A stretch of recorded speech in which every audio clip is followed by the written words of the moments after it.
and welcome to Real Film Snobs. I'm Angela Yeager. I have a special guest this episode, and it is Chris Andresen. Welcome to the show, Chris. Thank you, Angela. I'm happy to be here. Chris, this is your first time on the show, which is sort of unbelievable because you are like a Real Film Snobs true believer. If we had a fan club, I think you would be the president. Well, that's for sure. For sure, I'm in the fan club. I'm not sure if I always think of myself as a real film snob. I'm definitely a real film lover, but I'm a big fan of the show.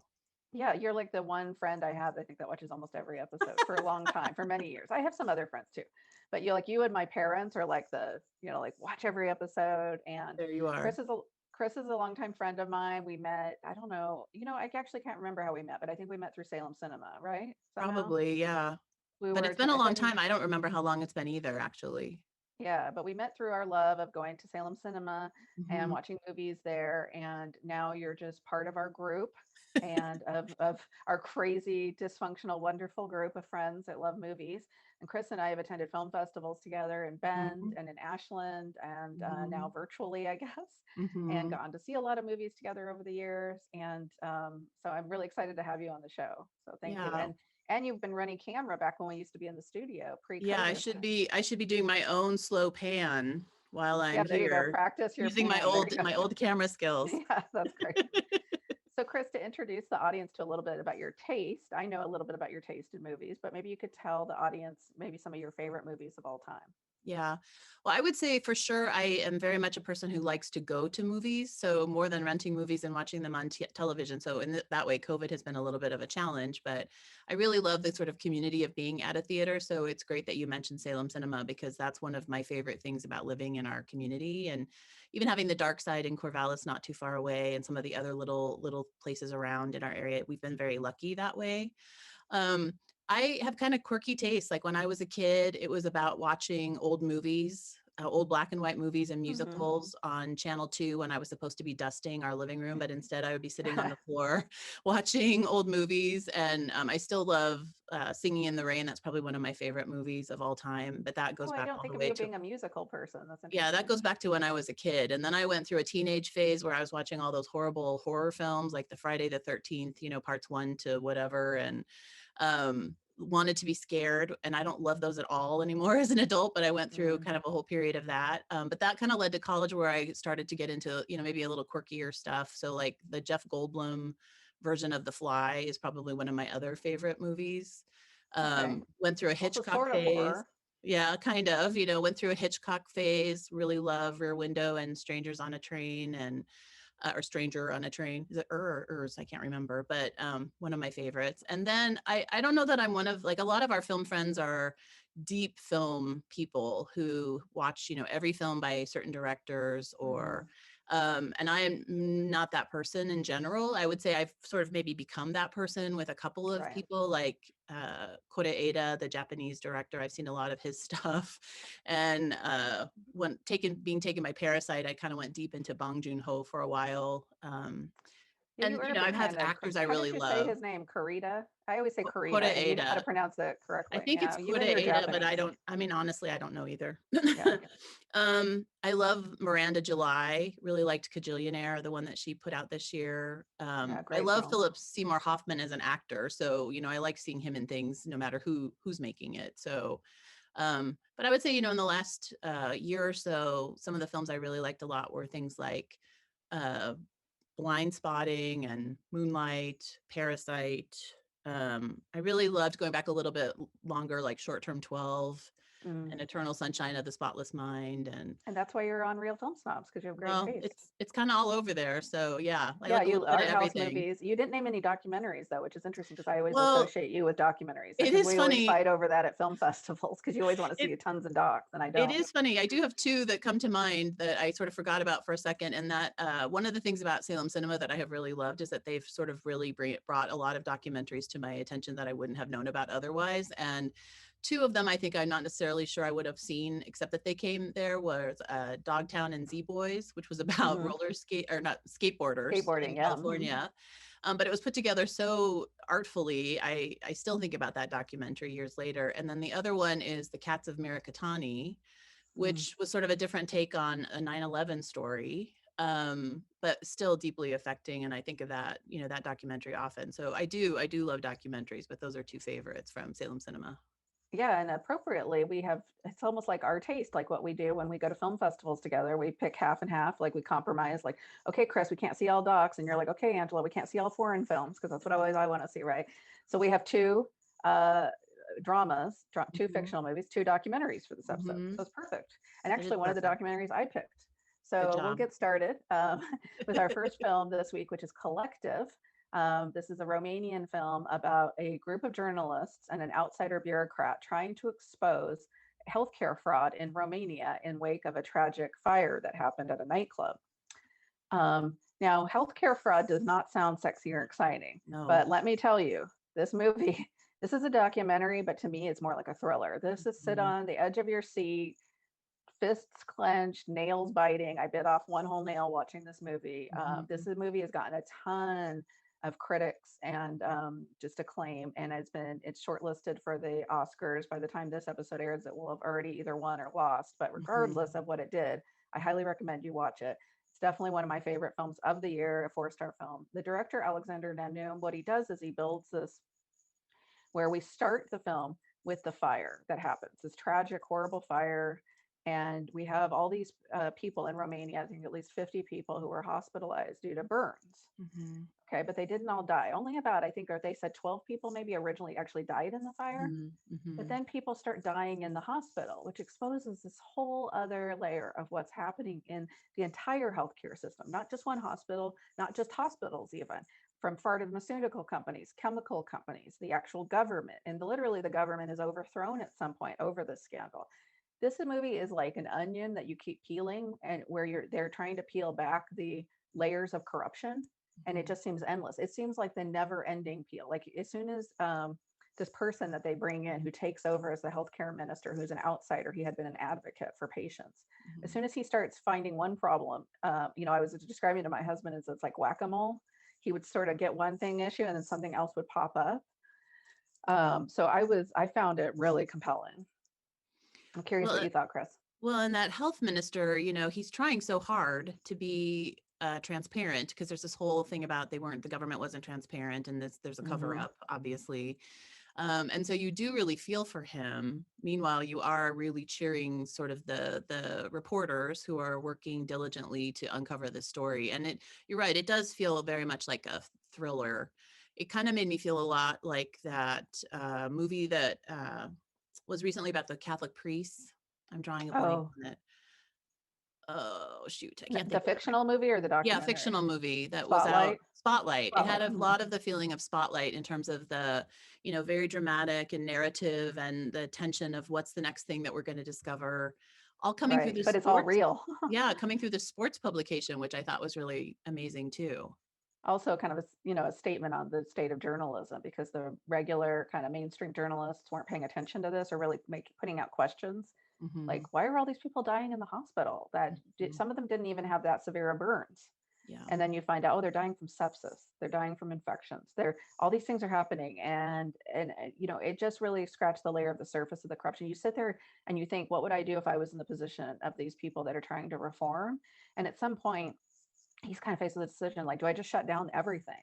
But then he's thinking, where do I get people from? And then they find, oh, there's corruption even at the schools Hmm. that are training the doctors and the nurses and that do the certifications for these things. So there's no layer untouched that is just not infiltrated with corruption. And meanwhile, you have these people, including, they highlight some of the victims' families, and then this one woman in particular who is a survivor and is a Hmm. model.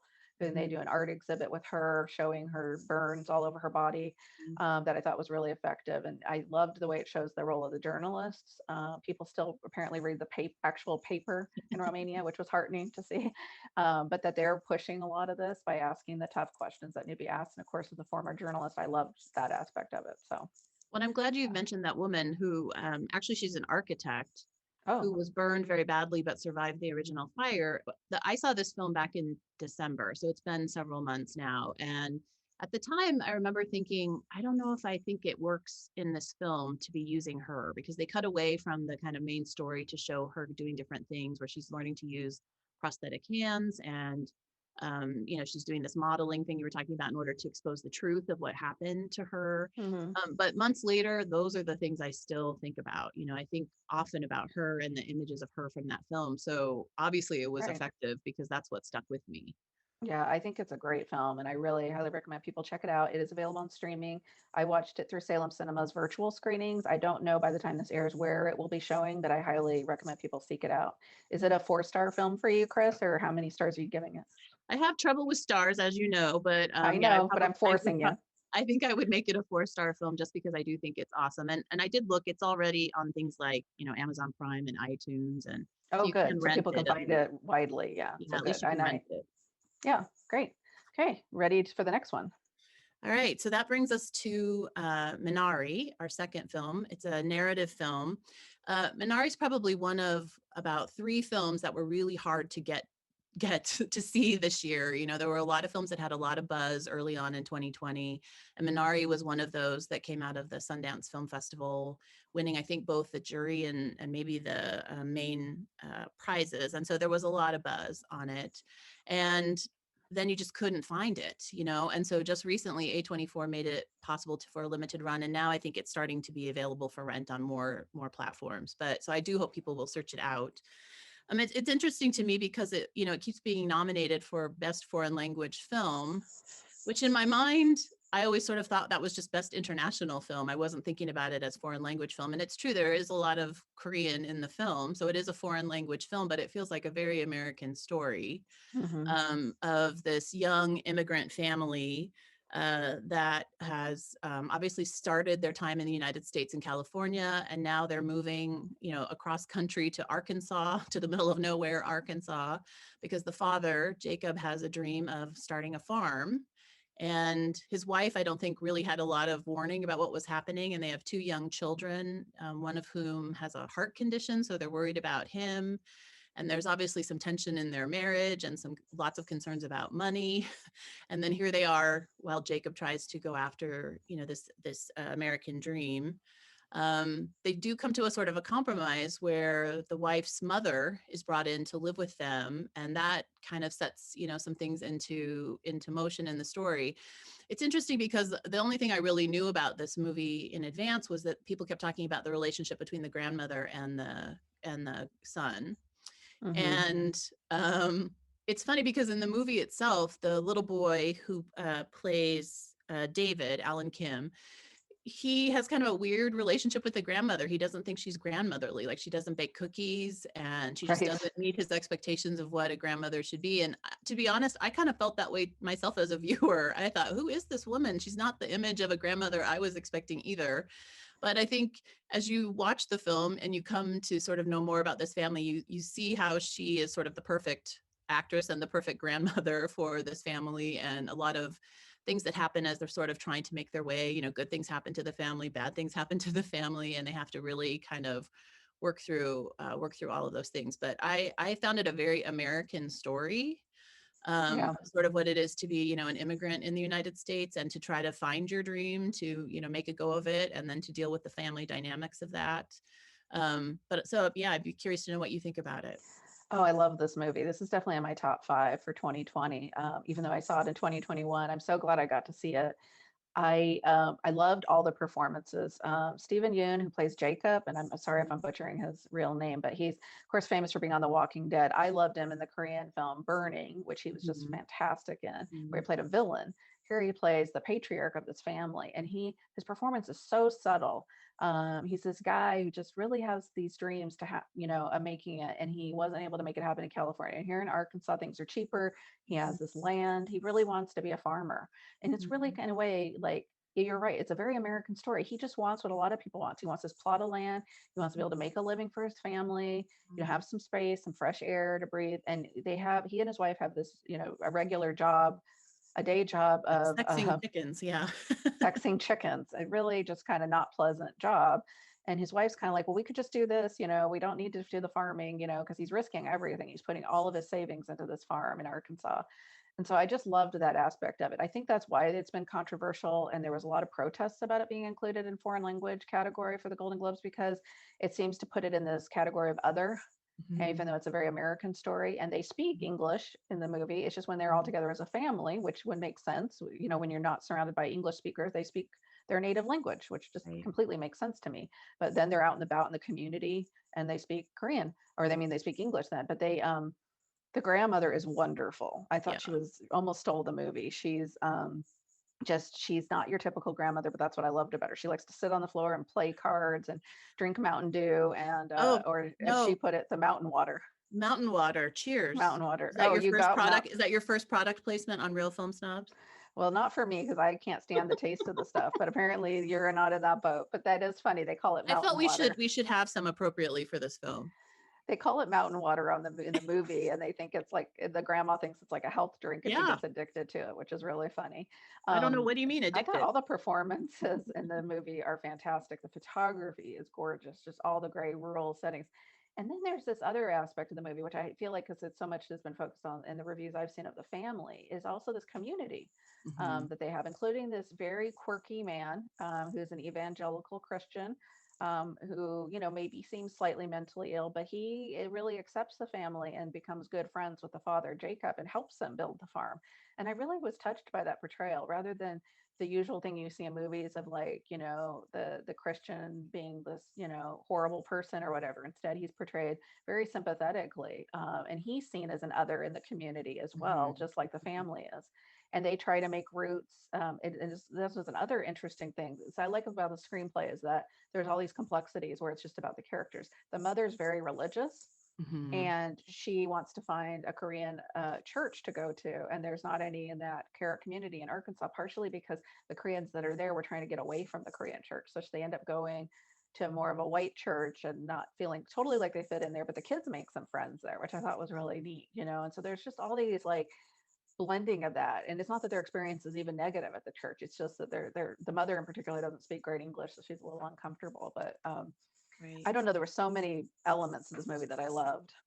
Well, and you do sort of think at some points like, oh, that little boy is going to be mean to the other little boy, but he isn't. He's pretty welcoming, and the little girl is quite kind to the little girl, just maybe naive, in sort of how she does it. And even the adults are sort of welcoming, like you say. And the Will Patton character that you mentioned, the religious man, I mean, that's quite a performance, right? I mean, Yeah, he was really. great. I thought.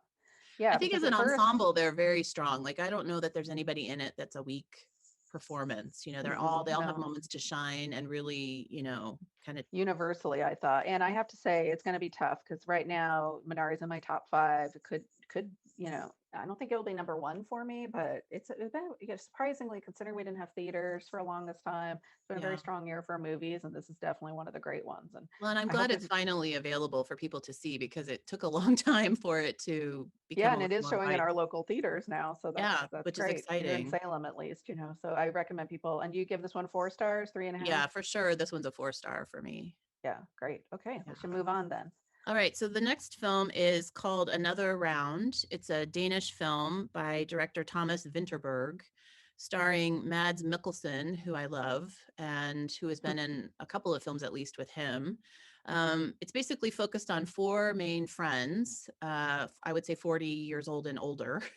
And three of the actors, including Mads Mikkelsen, were actually in The Hunt, which was also, I think, directed by the same director, which I really Hmm. loved that film. So I don't think I've seen everything that Mads Mikkelsen is in, but I have kind of liked him a lot since I saw him first in A Royal Affair years and years and years ago.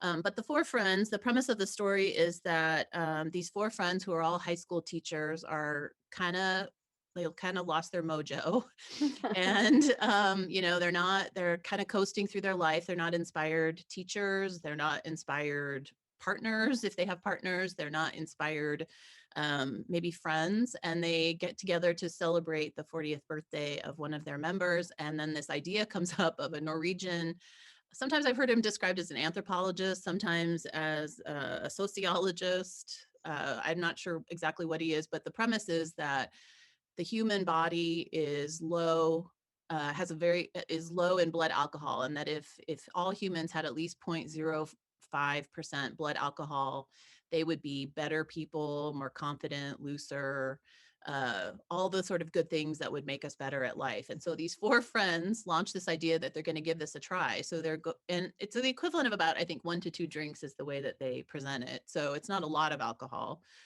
but it does mean they're drinking at school.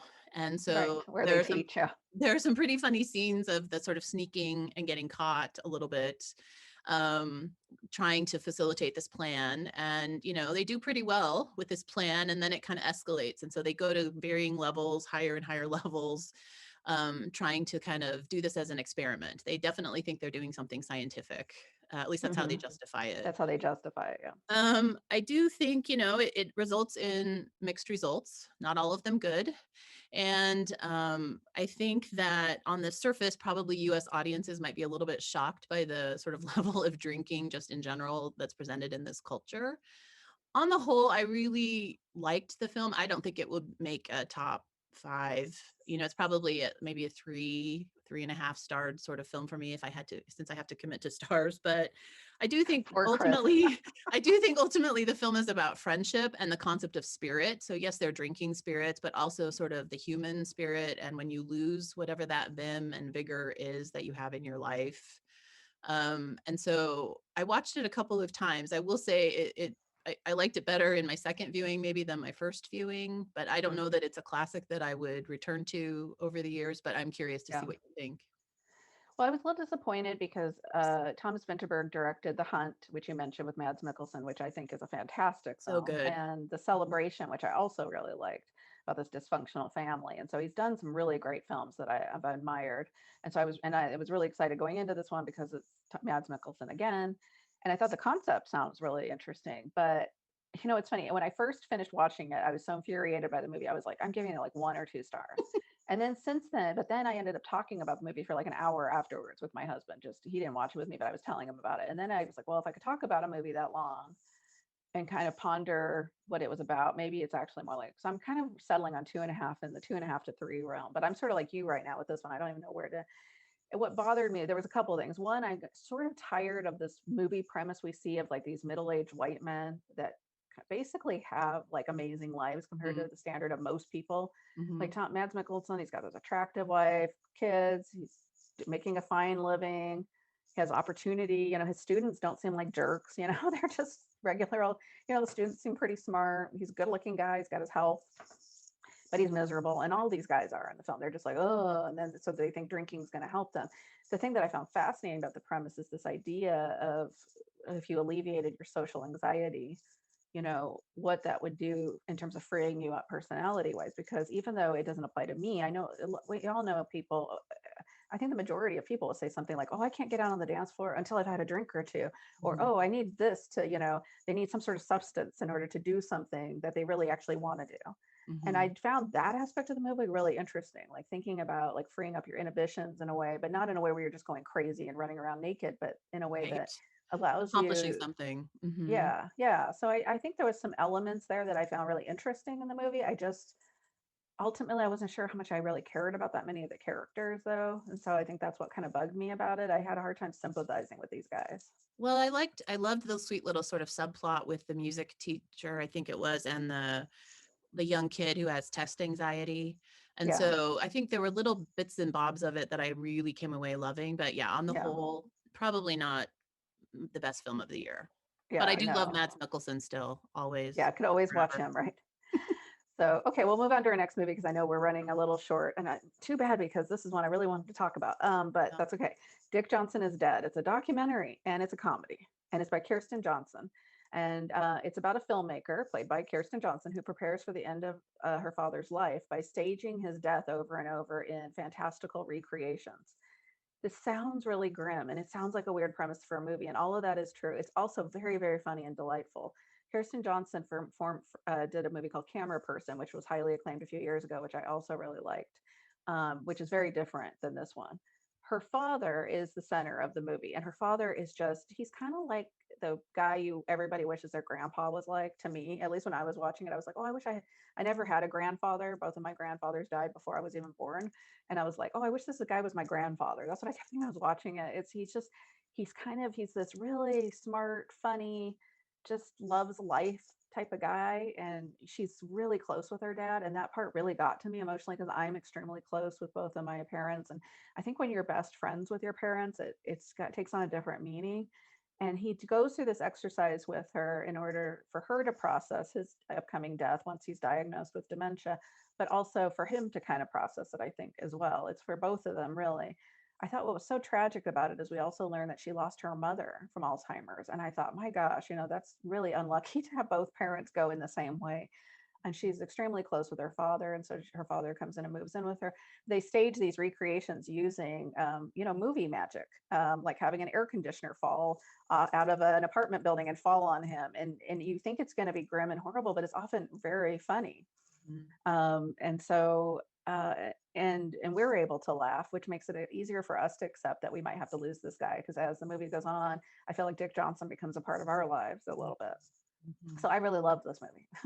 Yeah. It was funny. I kind of resisted it. It kept showing up, when I would log into Netflix, it would pop up as a preview. And I was like, what is this crazy film? And why does Netflix keep showing it to me? And then I think you actually forwarded us a list of some critics and some of the Critics movies top were 10s, listing yeah. as best films of the year. And it was on some of them. And I was like, well, okay, if the critics think it's good, maybe I Yeah. should give it a chance. And it was delightful. I mean, it's not what you expect. I don't know what No. I expected, but for a film about death and grief, it's full of joy, and the visuals are very effective and There's engaging musical emotionally. sequences, Oh my yeah, that I gosh. love. Yeah, they're Yeah, the great. giant masks, the thing about her father and his feet, I mean, Yeah. just so many beautiful, beautiful things. So I What think, a great tribute.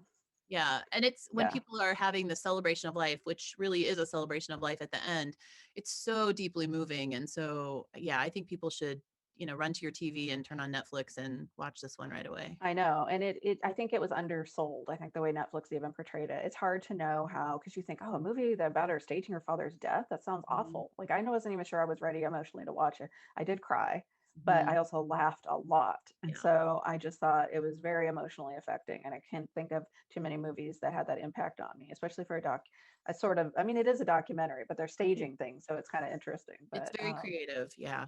yeah, Mhm. it's a very creative way to do this. And so, and I think it's a celebration of life. And I feel like I needed that right now. And so for me, it was uplifting, ultimately. So yeah, I'm also giving that one 4 stars. Yeah, So wow, I this was think a I would huge give four that one star 4 episode. stars too. Well, and I given a know. year of so much death and other things, it's a really good way to sort of Yeah, change your I agree. spirit, change your So mood. so to wrap up, Chris and I, wow, we had a lot of 4 star movies. This was an excellent episode. You're the lucky one who got to review lots of good movies, or we just pick really well, We right? pick really Collective, we well, both yeah. get 4 stars. Minari, we both give 4 stars. Another round, not so much. And Dick Johnson is dead. We give 4 stars too. Thank you, Chris Andresen, for joining me. Really appreciate it. As always, you can check out our reviews on realfilmsnobs.com, Twitter, Facebook, CCTV here in Salem, Scan TV in Silverton, Corvallis Access Media, KMUZ Radio, and KMWV FM in Salem. We just added us. Thank you for watching. Have a great day and great movies. Thank you, Angela.